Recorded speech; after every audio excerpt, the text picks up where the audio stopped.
So we're doing BASI LEGANI Tav Shin Mem Dalid, and this is our third week. The first week we did chapters 1 and 2. Second week we did chapters 3 and 4. Today I would like to try to do chapters 5 and 6. There are 8 chapters total in the Maimer. And we have a couple of weeks until Yud Shvat. We're trying to finish this before Yud Shvat as a preparation for that day. Let's just quickly review where we've been and then try to continue on with chapters 5 and 6. So last week was a tough week, I think. There were a lot of concepts, a lot of very abstract concepts and nuanced concepts, meaning a lot of stuff that's similar, and the difference between them is sort of, you have to understand abstract concepts in their fine detail in order to distinguish between these different ideas. But we learned about chayus, and koach. Remember those words? And I could translate them, light and life force and power or potential or whatever. But I don't think that's that helpful to translate. That's akin to calling tefillin phylacteries or calling a mishkan a tabernacle. So we're just going to call it chayus and koach. And we spoke about how the koach is nivdal mim koiroi, meaning it gets detached from its source. So like a person has the power to throw the stone, and then he transfers that power to the stone, and now the stone is flying. You don't see the person anymore. The person can walk off, and you wouldn't even see the person. You just see a flying stone. You don't know if a person threw it, or if, I don't know, maybe it's a meteorite, right? So that's koach. Then we said, like with oir and chayus, it's dovik bim koiroi.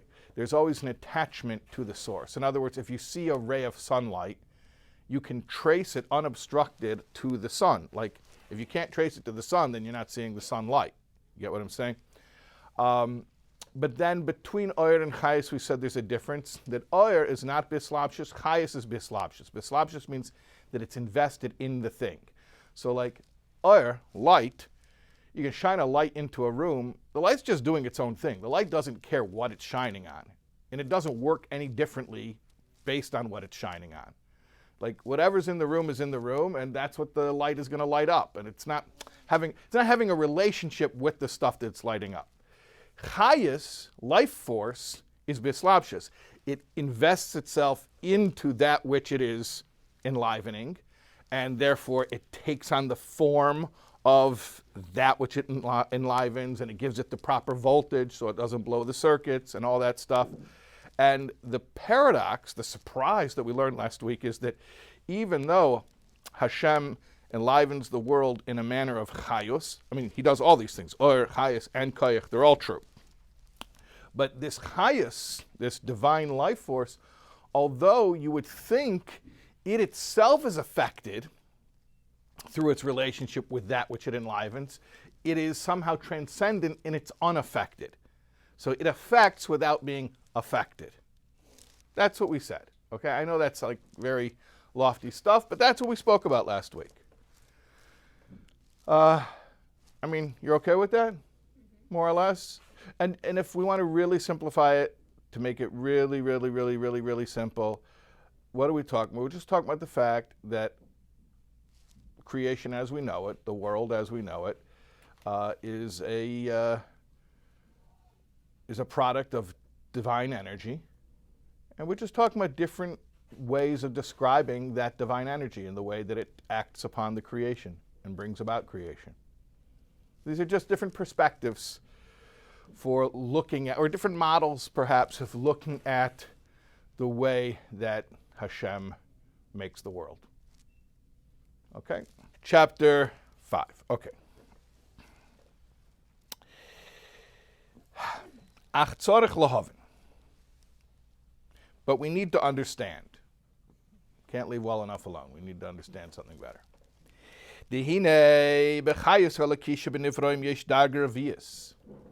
When we're speaking about the energy, the godly energy that enlivens the world, and as we mentioned before, it doesn't just enliven it, it causes it to exist.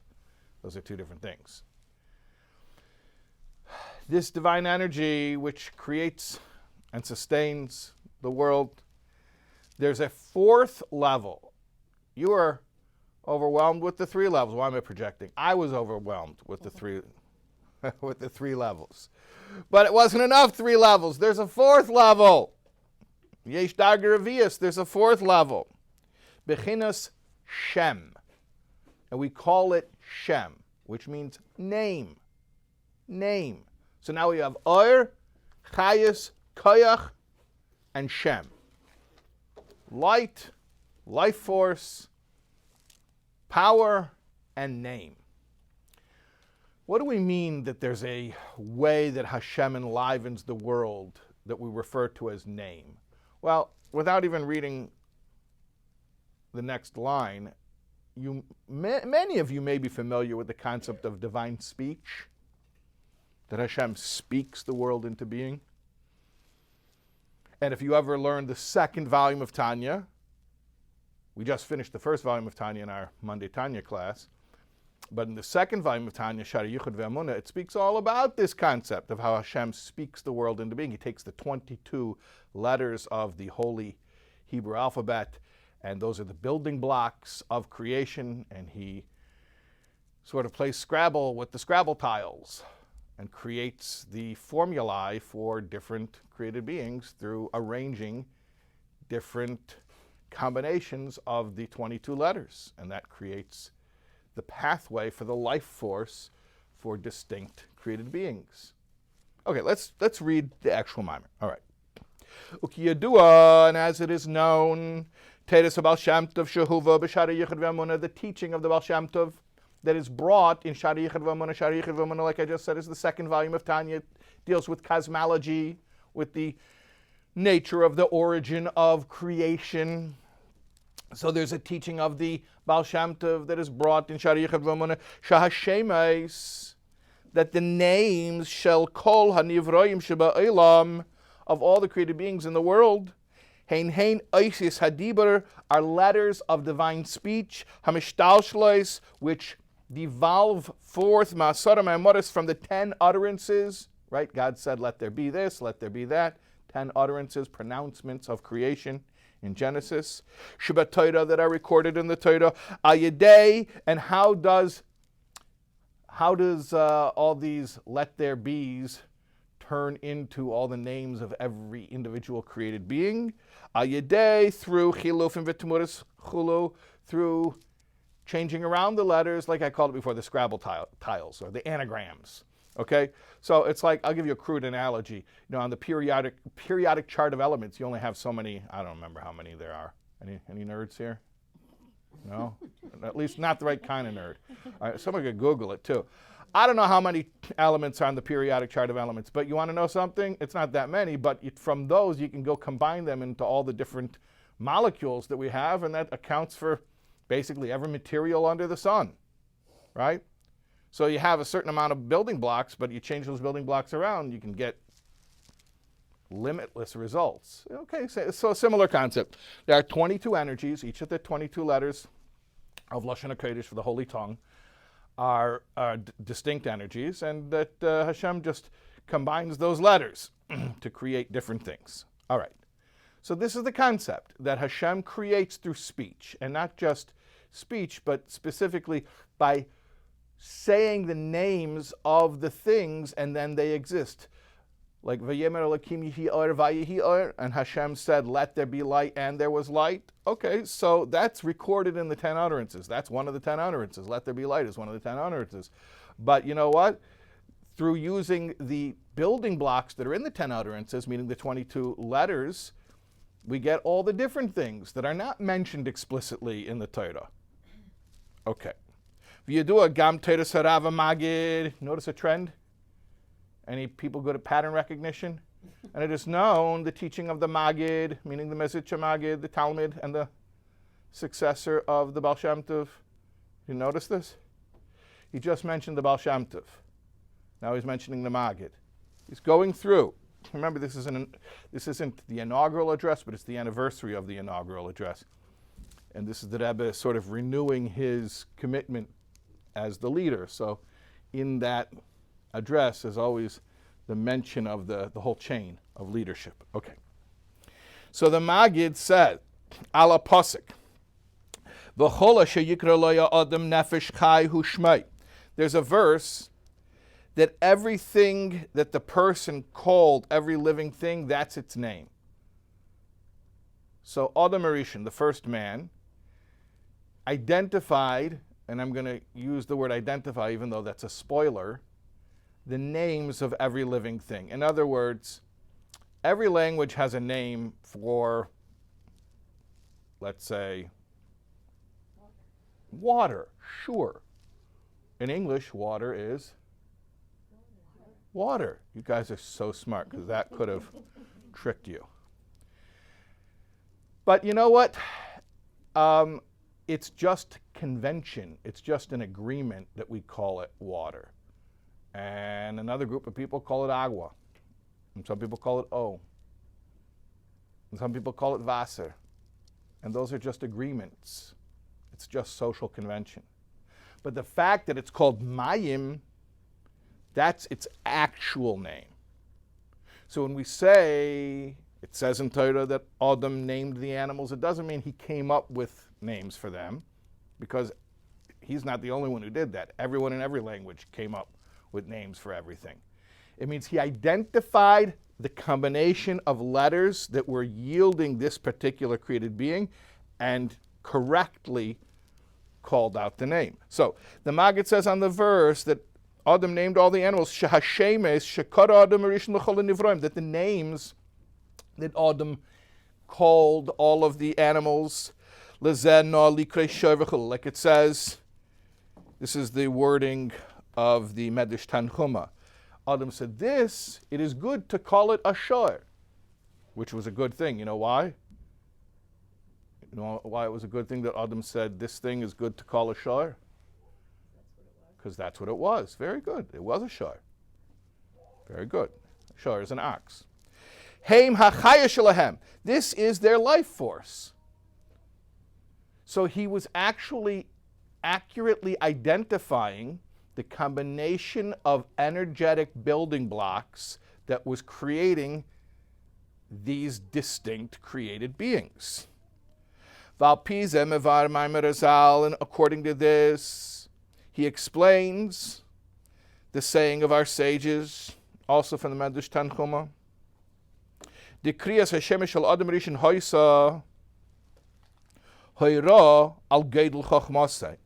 That Adam Arishon's naming the animals was an indication of his great chokhmah, of his great wisdom. There's a story. The angels actually challenged God and said, what's the point of this Adam, of this man? And God said, what's the point of him? He's wiser than you. He's got greater chokhmah than you. You want proof? Go look. He's naming the animals right now. Well, what does it take such great chokhmah? It takes unique chokhmah to name the animals. Just make up a sound and remember it. Just stick with it. Blah, blah, blah. Okay, that blah, blah, blah. Just remember that. That thing's called blah, blah, blah. Doesn't take chokhmah. But once you understand, no, he wasn't just making up a sound and saying, let's just stick with that. He was looking at the ox as it exists down here on the physical plane and seeing within it its identity, its spiritual identity, and then correctly labeling that.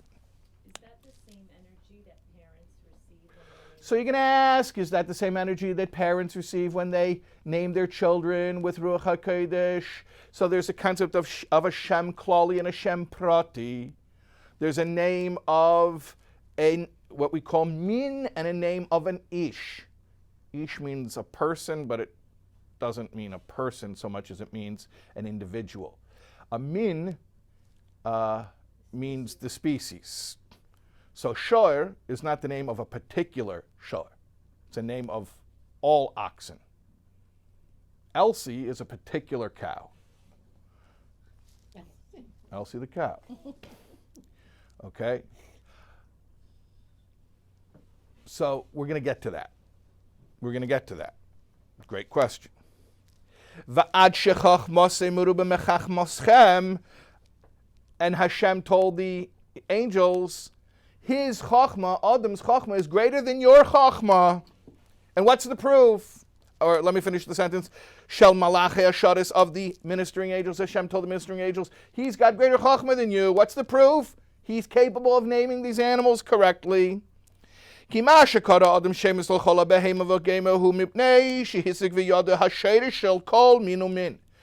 that he was able to accurately name the animals was because he was able to perceive their source. Mavor Shami explains over there.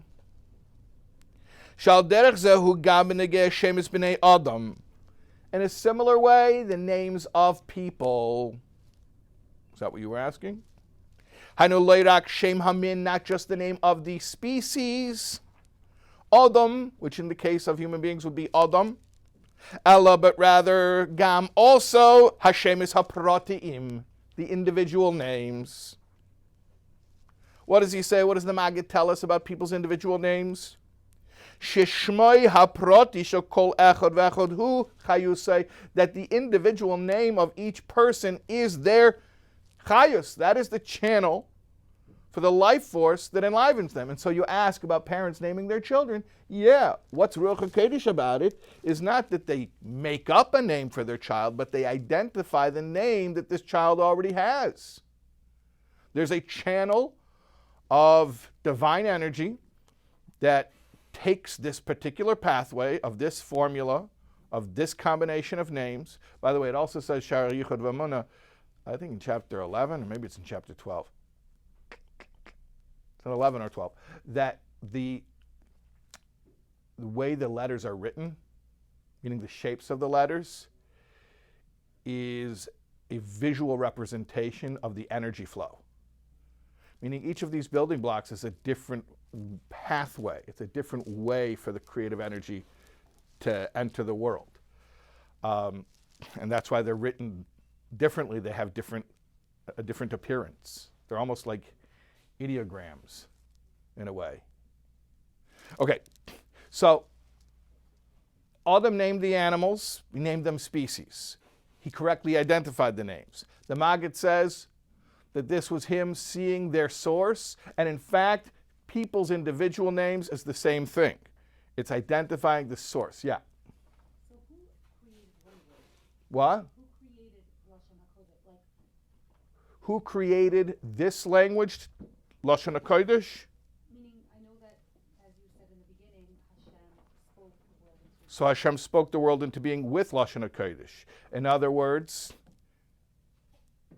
languages, like we say, the Shivim Lashon, the 70 languages, like when Yosef met Parai, and Parai had 70 steps up to his throne, and every language you knew, you could go a step higher. So those are the 70 proto-nations of the ancient world. Each one has its own language. So someone made up those languages after the Tower of Babel. Lashon HaKodesh is not a made-up language. It is the fabric of reality. So like shore, like you were saying, shore, would that be considered part of Lashon HaKodesh, or is that part of the Shivim? If you call it an ox, that's made up. If you call it a toro, that's made up. If you call it a shor, that's what it really is. And it's kind of a... No, Adam didn't make it up. He identified it. That's what I'm saying. Benjamin Franklin didn't invent electricity either, right? Even though that's what everyone said. You know, Benjamin Franklin invented electricity? Really, he invented it? It didn't exist before him? You know that Isaac Newton invented gravity? Isaac Newton didn't invent gravity. He identified gravity. Discovered it. It was always there. It was always there. It's less concealed. Doesn't God decide to reveal certain things at certain times? What do you mean it was concealed? There was always lightning popping off since people existed. It wasn't concealed. People just didn't have a name. Or actually they did have a name, but they didn't have practical ways of applying it or channeling it. The point is that when Adam named the animals, he wasn't innovating anything. He was identifying something that was already present in reality. The difference between an invention and a discovery. That's my point. How did he know? How did he know? Well, that's the cool thing. That's what the Medrash Tanchuma says, that Hashem is telling the ministering angels, look at Adam's chachma. Look how much chokhmah he has. And apparently, what does chokhmah mean in this case? Chokhmah means the ability to look at a physical being as it exists down here and see its spiritual source. He was able to look through the superficial layers and identify the unique godly energy that was in that thing. Yeah? No such thing as an invention here, then. Right. What? No such thing as an invention here, then. There's no such thing as an invention? Yeah, there's such things as an invention. Wouldn't be something created that's not. Yeah, like the Flowbee. The what? That vacuum that you put on your clippers and it sucks up the hair while you get your hair cut, the Ron Popeil thing. That's an invention.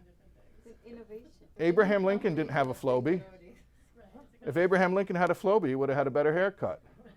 Of course there are inventions. People invent stuff all the time. iPhones didn't exist.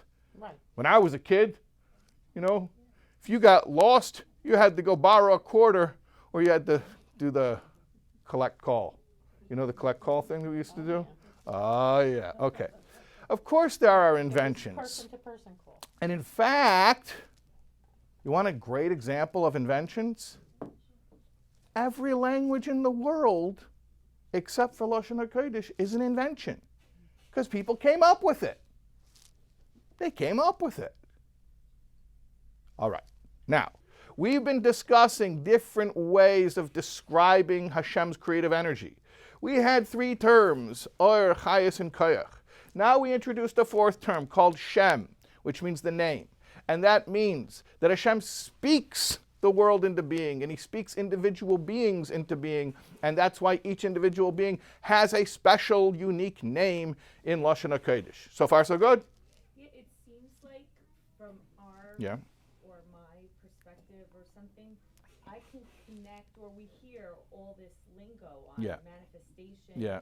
That is connected to shame, where we can't really tap into the life force, other creative. You're saying for you subjectively it's easier to relate to the concept of name than to the other ones? I'm wondering, Okay. is that a level we are meant to connect to, language and I don't know. streams of creative If you're telling me that's your experience, I cannot agree or disagree because you're reporting your personal experience. If you're asking, is there something about it that lends itself to being more relatable? Yeah, I have to think about that.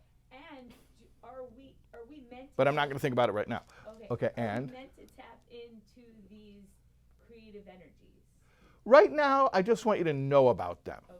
I'm not telling you what to do about them. I just want you to know about them. Okay. It seems like it's equating it because it calls it when it's naming it. It says chayus. It's not using the word. Yeah, I know. That also, I noticed that he used the word chayusai, and I thought chayus was a distinct level. I thought chayus was one of the other 3 levels. A lot of these terms are being used sort of interchangeably. That's why I say this is very nuanced. It's not like they're totally distinct from each other. They're all very related terms. Bottom line, they're all ways of describing the way in which Hashem creates the world. Why is that significant? Why do we care? Why is this You my- always ask this. So one answer I could give you is just learn it. Don't worry about it. It's refining you and making you more sensitive. Yes. Is it? How is it refining me? Because you're learning about things that are spiritual instead of studying things that are physical, and just that has a refining effect on you. That's my first answer. It helps you also cultivate the awe. And it'll help you cultivate your awe. Yeah. Okay. But secondly, so you remember the point of BASI LEGANI. Every Maimer BASI LEGANI is basically about bringing Hashem back to this world. Mashiach, right? We want to bring Hashem back here. All right. So basically what we're trying to understand the context of this Maimer, BASI LEGANI Tafshin Mem Daled, is what are we working with? This world, is it a place where God is really, really concealed? Or is it a place where God is ubiquitously present and it's almost like really on the cusp of being revealed? Which one is it? Because we want to bring God's presence back to this world. Like, how big of a leap is that? And ultimately, like, what I know what it takes, because he said in the beginning of this Maimer, in the beginning of every BASI LEGANI Maimer, because it says it in the previous Rebbe's BASI LEGANI, that the way we do it is through iskafia and isapcha. And we spoke about it. Iskafia is by suppressing the negativity within us. Nisabcha is by rechanneling and repurposing the negativity within us. And we spoke about shtus kedusha, about going out of our comfort zone and serving Hashem in a way of irrational devotion. And we spoke about, in this mimer, about the idea of tzivas Hashem, about the discipline of being a soldier, and that when you have that devotion to Hashem that's above rationality, then you're able to refine all the sparks. Remember, the Jews went out of Egypt and they refined all the sparks, or 202 of the 288 sparks. So I know what I'm supposed to be doing. I know the job, roughly, the job description. What I'm trying to understand basically is, like, what am I working with? We're trying to transform the world. So let me understand the conditions that the world is in. Like, what's going to happen, and how is it going to happen if we reveal Hashem in this world? So we're understanding basically in what way Hashem is already interacting with the world. And we're breaking it down into different levels. We said or, chayus, and koach. Now we introduced the category of shem. These are all just ways for understanding how Hashem is already engaged with the world. Okay? Fine. But let's keep going, because we could get into interesting conversations all day long. Oh my goodness, could we? All right, let's continue. Brackets. Ulahoyer shekashem shahadvarim amurim b'negea l'shmoi shel kol davar shem amin v'gam shem ish. Just like what we're saying about the name of everything, both the names of species as well as the names of individual beings. Asher yikro loi b'lashon hakodesh, which they are referred to in the holy tongue. Al derech zeh, similar, not exactly the same thing, but similar, who gam b'hanegea lahashemis shebalaz, the foreign language names. That's a chiddush. That's a novel, radical point here. Sharei, how can we say that? We just said there's something unique about Lashon HaKodesh, that it's the name, that it's the language of creation. What Lashon HaKodesh wasn't created, it's not a creation, it's the creator, or it's the tool of the creator. So there we understand why the Lashon HaKodesh names are connected to the actual life force of every being. But the non-Lashon HaKodesh names, the foreign names, how are we saying that has some deep connection? Because everything is hashgacha pratis, everything is divinely orchestrated. Like we find in the words or the books of Avi, Adoni, Mighty, Rabbi, my father. You know who that is? The Rebbe's father, Rav Levi Yitzchak. The Rebbe's father was not a Rebbe. The Rebbe's father-in-law was the Rebbe. But the Rebbe's father was a great Mekubal, a great Kabbalist. And he writes here, Bekama v'kama mekomes, in many, many places we find this. And there's a footnote 52 that tells us where to look in Likutei Levi Yitzchak. Those are collected writings of the Rebbe's father, which, by the way, were smuggled out of Soviet Russia because the Rebbe's father was sent into exile.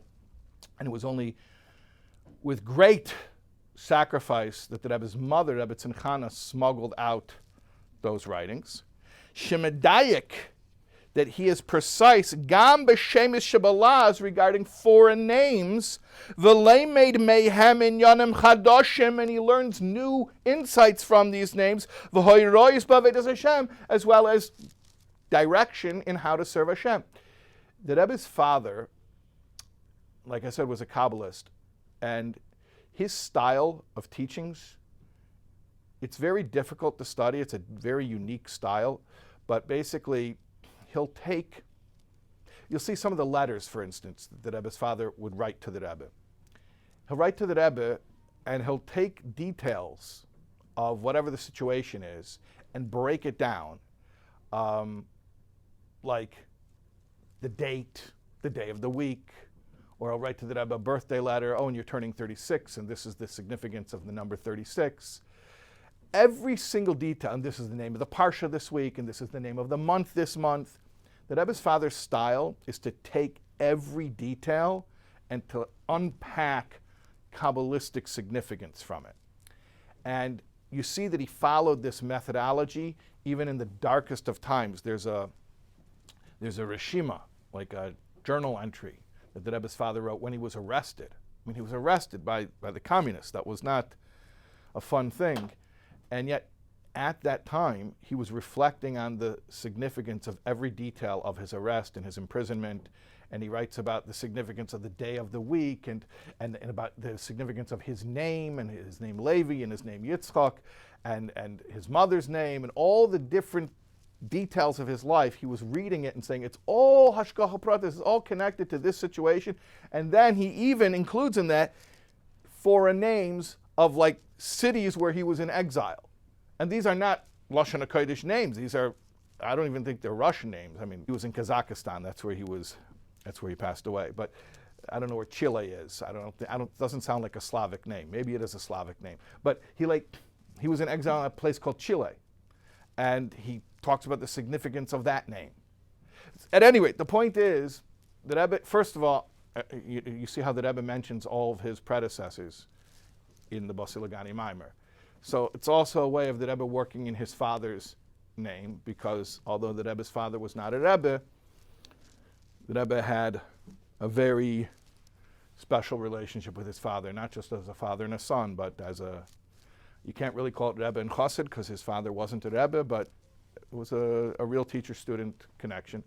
So the Rebbe is mentioning his father, but the point is that the Rebbe's father goes as far as to say, it's not just the Lashon HaKodesh names, but since everything's hashgacha pratis, then it's even foreign names. And he says, my father would do that. He would look at the name of something. Examples that I'm thinking of right now are names of cities. And he would read deeper spiritual significance in those names, even though they're not the Lashon Kodesh names. And there's no significance. I mean, there's seemingly no significance. Seemingly, yeah. Because we're saying everything with Lashon Kodesh Right. is significant because the actual letters are significant. Right, it's the building blocks of creation. So, but who cares if a bunch of people got together and decided through social convention to refer to something as a chair or a table? And yet, because everything's hashgacha pratis, so Hashem arranged that as well on some level, and so there's significance to that as well on some level. Okay, but let's continue. Okay. V'nimtza, so it comes out. Chayus hu elokisha b'chol hanivroyim, that the godly life force that's in everything, shal zen nemar v'atem mechaya es kulam, regarding which we say to Hashem, you enliven everything. Hu bebechinas shem. The form of the life force is referred to as its name, because the way he gives it life is through speaking its name. V'tzarech lahavin, and we need to understand. Eich zeh masim, how does that fit? Ima mavor ba'hemshech d'maimori ha'hilula, how does this fit with what is said in the discourses and the Maimorim of the original Maimer of Yud Shvat, meaning the 20 chapters from the previous Rebbe? He says over there, the previous Rebbe says over there in his Maimorim, that when we say V'atem echaya es kulam, you, Hashem, enliven all, that's referring to Or and Chayus. But we're saying apparently it's not Or and Chayus, or it's not only Or and Chayus, it's also Shem. So how are we going to fit this all together? Continues. We're still in chapter 5. Ubeyeser einen muvan, and here's something also that's not understood. Al pia yedua sha'or val derech ze chayus v'shem heim beis hafochim. Or and chayus and shem are like two opposites. Like we're trying to split hairs and figure out how they're different nuances. But seemingly they're like two total opposites. Sha'or v'chein chayus, that or and also chayus, hu bechinas gilui kanal. As we mentioned earlier in the mimer, they're revealed. Like I told you, if you see light, then it's clearly revealed. If the light's shining, then it's revealed by definition. Mashen ken shem, but not the name, hu bechinas helam. The name is concealed. I'll give you the biggest proof that the name is concealed. That it was a big deal that Adam identified the names. When you look at something, it has a name. Doesn't mean that you recognize it. If you walk into a room and you say, guys, I just made a discovery.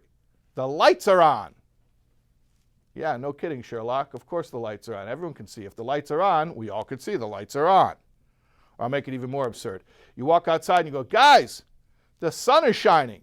No kidding. If the sun is shining, then you could see the sun is shining. But to walk outside and to say, I see the name of that glowing ball up there. It is called Shemesh. First of all, don't look at the sun too long. It's not good, but that would be pretty cool. Except for the fact you probably heard it somewhere. But let's say you just never heard anything and you, whatever. Okay.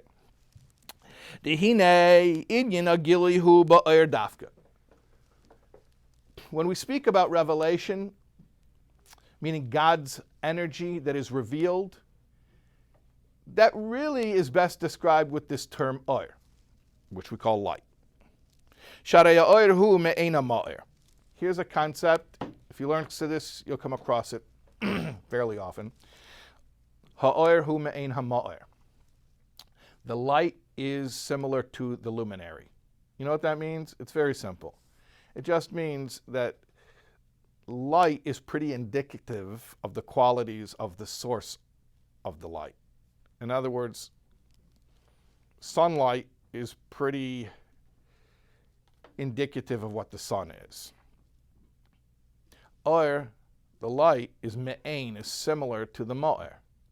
It's like an extension of it. That's how light works. Light is the extension of the luminary. So they're not like super different from each other. The light resembles the source that it comes from. And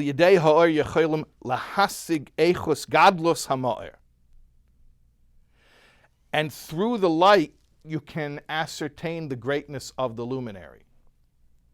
In other words, you can't, like literally, you can't look at the sun. But by looking at the sunlight, you can deduce some qualities of the sun. So he gives the example of a candle flame, the light from a candle flame. Or ha'avuka. Or another example, the light of a torch. Or hayareach, moonlight. Va'or hashemesh, or sunlight. What's the point here? Even if I can't see the moon, I could probably identify a picture that was taken with moonlight, even if the moon's not in the shot. I could probably identify a picture that was taken by candlelight, even if the candle flame's not in the shot. I could definitely, even I can identify a picture that was taken in sunlight, even if the sun's not in the shot. Why? Because the oir is me'ein ha'ma'ir. Light is indicative of the luminary.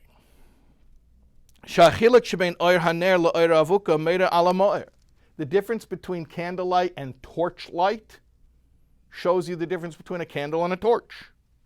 Mashen came b'shem, but not a name of something. You understand what we're saying? Light automatically is revelation. It's revealing something about the source that it comes from. But name, this category, this level called name, it doesn't give us all that information. It remains, he calls it behelim, it remains cryptic. I can know a lot about the ma'or, the luminary, just by looking at the or that comes from it. It's not the same when I know a name of something to be able to deduce what it is in its source. I cannot know the personality of the person by knowing their name. I know the psychics all pretend, oh, tell me his name. It starts with a B, doesn't it? Yes. Oh, yes, he was a very kind man, but he had a harsh side of him as well. Is that true? I'm sensing, yes, and he wants to communicate with you. Is that true? Oh, I'm running out of energy. I need more money. What? Shouldn't we be able to if the name is from Russian code? Well, here's the thing. You would think we should be able to, but no, really, it was a really incredibly unique thing that Adam was able to do it. Nobody else could No, do but it. if you No, know I'm saying the the name, opposite way. what about When- if Right, you like, just if know you the already name? know know someone's the name, name. shouldn't we be able Right. to deduce Oh, the like can energy? we like reverse engineer it? Right. I guess what we're saying is that's an even greater point. I guess you're bringing out. We can't even reverse engineer this thing. I learned that. I'm Like not the first understanding right letter is what Hashem thought of, and then each of the letters have like one of the elements, and they all like. Right, and that's so much- great. But the reality is, if your daughter has to marry a guy, has to meet a guy. Let's not rush to marrying them. But your daughter has to meet a guy, and someone says, I want her to meet this guy. And you say, could I see a profile? They say, you don't need a profile. Let me tell you his name. Right. Shouldn't we be able? No, not so you can go follow up. No, I'm just going to tell you his name. His name is Chaim Berel. Essence revealed. Essence revealed. I got it. Yeah. Happily married. No, I don't know anything that you're telling me that. There are But some we're elements. building up here. yeah, What we yeah. said today was that Lashon Kodesh has energy, has power. Yeah, and yet what we're saying is we don't really know the first things about it, even though we know it's real. It's like me saying, yeah, atomic theory, really? Atoms make everything up? I'm looking at the table right now. I don't see any atoms. It must not be a true theory. Well, no one made a claim that you could see atoms with the naked eye. Nobody said you could stare at the table and see the atoms. Doesn't mean it's not a true concept. Same thing here. The shem of everything in Lashon HaKodesh makes that thing. I'm not promising you'll be able to see it. Who said we can't? What? Who said we can't? Well, I'm saying we can't. Why are you saying we can't? Maybe I can't see the atoms. How do you know Oh. I can't see into the essence of the letters? Well, if you can, then you've got a marketable skill and you should make money off of it, Well, because maybe most if we people learn can't. enough Hasidus, we get refined enough, we'll be able to. Oh, you want? I don't even want to comment on this because I don't want to get off topic, but I'm going to tell you, you push the button, I'm going to tell a story. But I'm going to do it in 30 seconds. 30 seconds. The Alter Rebbe, the Balatanya, once in one of his states of dveikus, he told the Tzemach Tzedek, his grandson, he said, he was looking at the roof beam of the house, and he said, I don't see the beam, I see the oisius, the letters which are creating the beam. The Alter Rebbe was looking at the physical world, and he was seeing the letters that make it up. Okay, that's whatever. So Yeah. we want to aspire to that. Sure, but it's an aspirational level. The point is that's not the default. Let's get back on topic. The point is that we're saying here that oir is me'ena ma'ir. When we talk about Hashem enlivening the world in a manner of oir, what we mean is that the product is indicative of the producer. That you're able to look at something and see the results, and from there deduce what went into it. When we talk about Shem, that Hashem's creating the world through naming the world, what we mean is the life force is very hidden. Ma shein ken b'Shem, shal yoda ena musik muhusa adam enika b'Shem zeh. Shaharei, I'll give you a simple proof that Rebbe says. Yeshnam kama anashim shnikroim be'esei Hashem. You have many people who all go by that same name. How many people you know who are named Chaim Berel? Well, that's a little bit more unique because it's two names combined. But let's say I'll find 5 guys named Chaim Berel, and it doesn't mean that you guys will all have the same personality. Or the Shadchan will say, listen, we couldn't find that Chaim Berel, or he got married over there. We got another Chaim Berel, same name, same likelihood of success. Okay. Makol Mokem, Einem Daimim Klal Zelazeh, Besichlam Chulu. You have people have the same name, but they're not the same in their seichel and other aspects. And even more than that, shegam shem hamin, even names of species. Okay, because if you're going to go into names of specific individuals, they're for sure, the more individualized you get, the more differences you're going to find. But let's just talk about a shem min, a name of a species. Like all oxen are oxen on some level, okay? But even that, the shem min, shemeda yesel chayus hu behelam, it's still hidden. As evident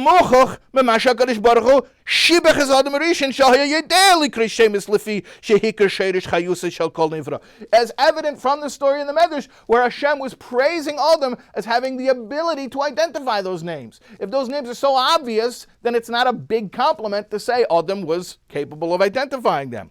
If the name of something was shining, the way light shines, what's the big deal? He was able to identify it. It's as impressive as saying, oh, the sun is out. Yeah, I know the sun is out because you see sunlight. That's not impressive. But to say this is called a shor, that's impressive because it's behelam, meaning he's digging into something that's hidden. You understand? We're describing a life force of Hashem that's present, but it's hidden. It's hidden. So we see from this that life force that we describe as the name of something is in a hidden state.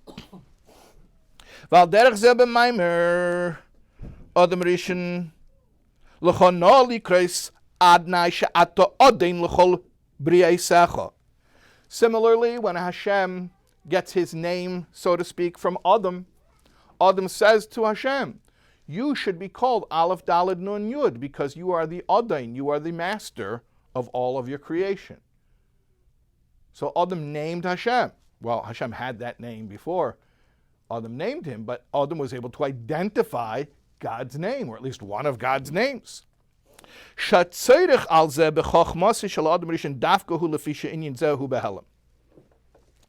reason we describe this as Chochmah is because he's identifying something that's hidden. And we might say, this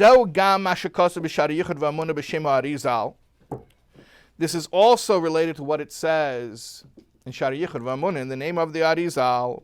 The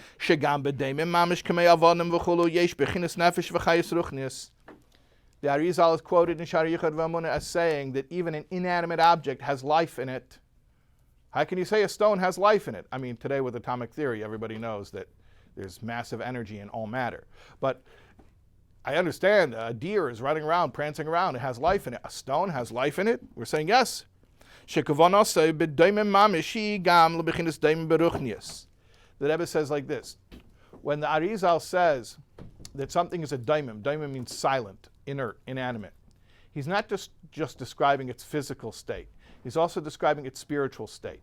He's saying that spiritually it is silent. In other words, when you look at it, you necessarily don't see the name. Everything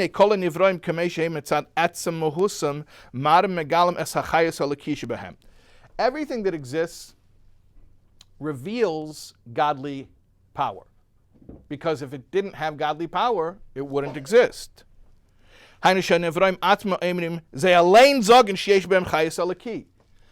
Everything that exists proclaims inherently that there is godly energy which creates it.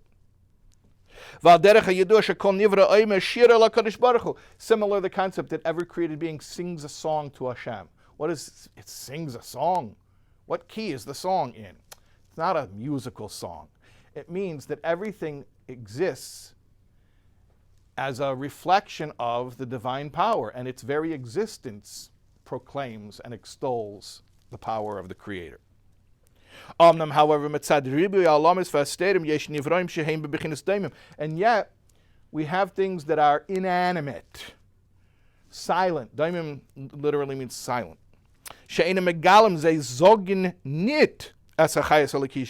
You look at them and you don't see overtly the godly power. And that's his point, what he's making in Shari Yichud V'Munah and quoting the Arizal, that even these things where you look at them and it's not obvious that there's a godly power in them, they still have a spiritual life force that enlivens them. And then he goes on and explains in Shari Yichud V'Munah that hidden life force is the name. Shem hu bechinas helam. In other words, the name is the hidden life force. So the fact that a stone is a manifestation of incredible godly power, but we don't see that power unless we really meditate on it, that is the name, quote unquote, of the stone. However, in the previous Rebbe's Maimer, remember the Rebbe BASI LEGANI is explaining the previous Rebbe's BASI LEGANI, Shema shenimshech lahavis lahachias es kol nivroim hu ha'aris oyer elaki oyer daika. In the previous Rebbe's Maimer, he calls it oyer, he calls it light, specifically shu b'bechinas gilui, which is revealed.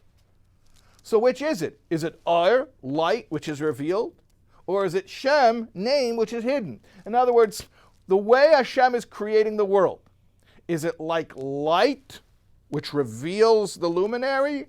Or is it like a name that's hidden and doesn't reveal the creator?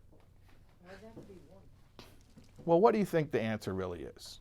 I'm going to, based on, you've learned with me more than twice, what do you think the answer to any question in Chassidus that is formulated as, is it this or is it this? It depends is a good answer, or both is a good answer. Or you could just say yes. Is it this or is it this? Is it or is it Shem? Yes. And is it exact or is it our perception? Is it our experience? Or Okay, so that I could answer. It's not merely subjective. We are describing objective differences. Okay, we got a few lines here to finish chapter 5. I want to try to finish this off. I know it's getting late. It's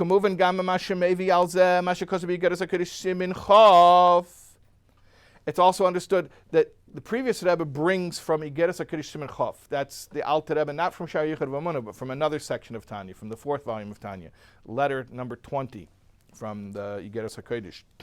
The ha'ara, an emanation of an emanation of an emanation, mehakav, from the original energy, who b'chol nivroim is present in all created beings, v'noitzrim v'nasim chulu, and nivroim, noitzrim, and nasim are just different levels. It corresponds to Bria, Yitzira, and Asiya. The point is that all created beings on every level of creation have some glimmer or a glimmer of a glimmer, or at least a glimmer of a glimmer of a glimmer of the original energy. And the point he's making, the previous Rebbe is making, is that there is a revelation of the godly life force in the created beings.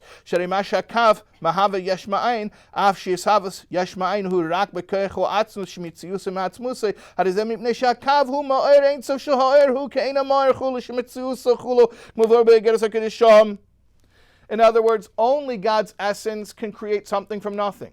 So therefore, the fact, that's an axiom, only God's essence can create something from nothing.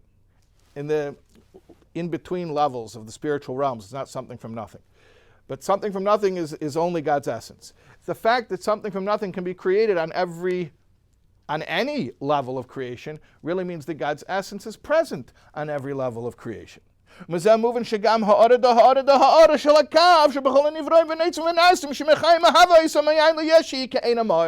comes out that at least on some level, the fact that things are being created something from nothing is an indication of Hashem's essence being present, or at least a glimmer of a glimmer of a glimmer of that presence. Inyan Agilu, which means revelation.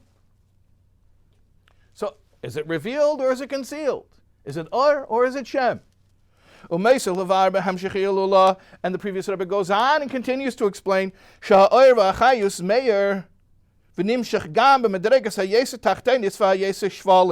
that this or and chayus shines and is drawn down even to the lowest levels, the physical world. If I go up high, there you are, Hashem. If I go down low, Hineka, here you are. That the godly life force is not only revealed in the Shemayim, up there, like we say, the heavens communicate the greatness of God, but rather, Gam also, but it's down here on the earth. Shoel means in the pit, meaning the lowest of the low. But even in the lowest of the low, the godly life force is revealed. Like he continues over there, meaning the previous Rebbe continues over there. This is a quote from the previous Rebbe's Maimer. Kol adam va'adam. It is within the ability of every person. Gam a poshet beyeser. Even the simplest person. Leida Zeus, to know this canal. We mentioned it earlier in this mimer. To know what? That there's a creator, and that creation is a manifestation of the creator. So, what we're dealing with right now is this juxtaposition. The way that the world exists, when you look at the world, is the godly energy apparent, or is it hidden?